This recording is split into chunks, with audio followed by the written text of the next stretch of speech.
He opened up and shared how he felt about Michael Jordan's first retirement to go pursue a baseball career. Pippen said it was, quote, a big decision, but it was a selfish decision. But it was kind of who Michael Jordan was. That was a guy who believed he could do anything on his own. Selfish? Woo, he's not holding back. Shannon, your reaction to Pippen's accusations? Skip, some things, I don't believe no amount of money for me is worth ruining a friendship. Well, then maybe Scottie and Michael weren't as close as we previously thought. I never thought they were close at all. I get, you know what? I thought that until I saw The Last Dance. Fair. Then when I saw The Last Dance, I'm like, they're not close at all. Because Skip, he put things in his documentary that happened in Chicago. He wasn't there. Why would I put in my story something about when you weren't even around? Now, if I want to write a book about my 10-year, 15-year here at Fox, that's one thing. But I'm writing about something that happened in the NFL, and I'm taking a shot at you when you weren't a part of that. That doesn't seem right to me. You're right. Scottie is not going to have a last dance. He said, but I'm going to get back at you because you called me selfish when I wouldn't have surgery. You called me selfish. Now, That's exactly what happened. He said, I've been holding this for about 30 years, Mike. All the while, I always thought you were selfish. You always thought that you could do this without me. Well, you couldn't. So this is my opportunity. Because he also said, Skip, that Steve Kerr play, he said that was Michael. He said that thing was scripted. He said he looked right in the camera. He said that was for show. I'm like, Scottie, why you telling? You can't tell all this, Scottie. You believe that happened? Skip, no, I don't. Look, I don't know what to believe anymore. This is what I do believe. I believe Scottie Pippen is upset that Michael Jordan made him look bad, made him look worse. Because maybe some people that didn't know, Skip, a lot of people weren't born when Scottie did with this. And Michael regurgitated it. He put it right back on the table and said, y'all look at it again. I agree. That's what he did. Y'all keep on thinking And it looked like regurgitation. Yes. So right. for me, Skip, and for Scottie to take this, because remember when we was talking about it last year during the pandemic, people reached out to Scottie. Oh, I don't have no problem with what Mike said. You know, Mike's my guy. You know, we won championship together. All the while he's seething. So this was about. You say these things about me, I'm gonna say things about you, although it might not be true, but because people gonna believe it, Skip, because he played with the guy. So it's hard to go against a guy that played how many years? What, 10 years? Oh, no. They played 87. I think Scottie got drafted in 87. So from 87 to 98, 2 years, almost a year and a half interrupted. So, come on, Scottie. So I had pretty good sources when I was the Chicago Tribune columnist during that 1998 season, and I was often told that Michael Jordan didn't quit on his own, that he was forced to take a basically 2-year vacation because of some gambling ties. And so you can't call him selfish because he just said, well, I guess I'll just try to play baseball. Right. Well, it wasn't his choice to play baseball. Right. He just did it because he had nothing else to do at that point because he couldn't play basketball. Right. And when he was allowed to come back, he obviously came back and picked it right back up where he left off. Then on the Kerr play, so you're presupposing, Scottie, that maybe the day before, after practice, Michael said, hey, tomorrow night it's going to come down to a last shot, and they're going to come double me. Stockton's going to leave you to come to me. So in the sideline huddle, I'm going to tell you, you take the shot, and then you go out and make the shot, and we'll do it for the cameras. Let's kind of rehearse it right now.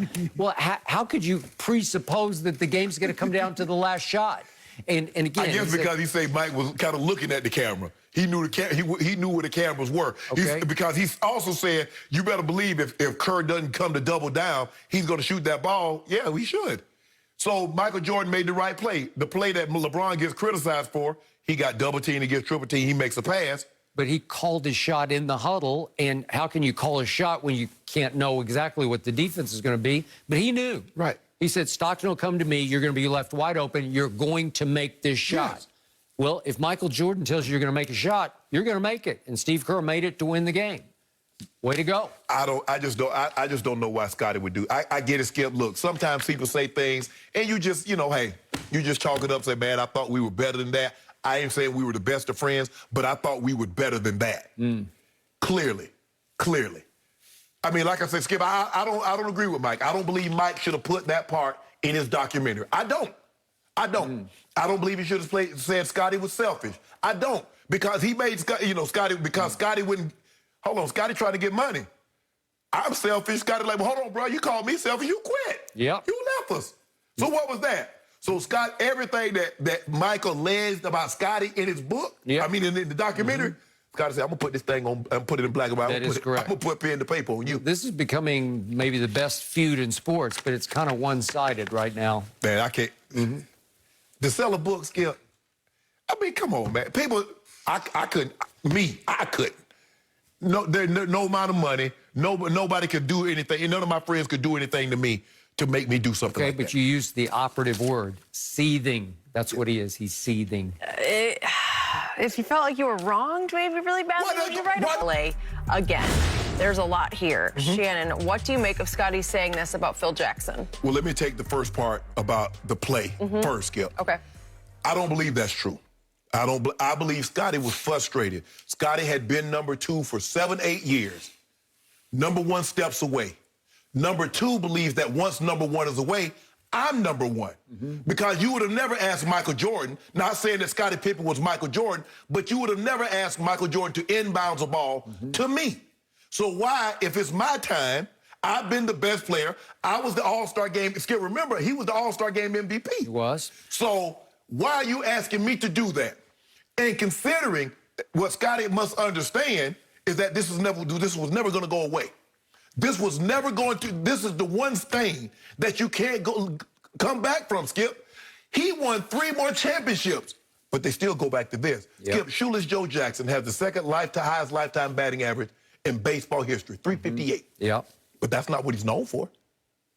But that whole team was the Black Sox scandal. Skip. Yeah. You can't, Skip, the worst thing an athlete can do is quit.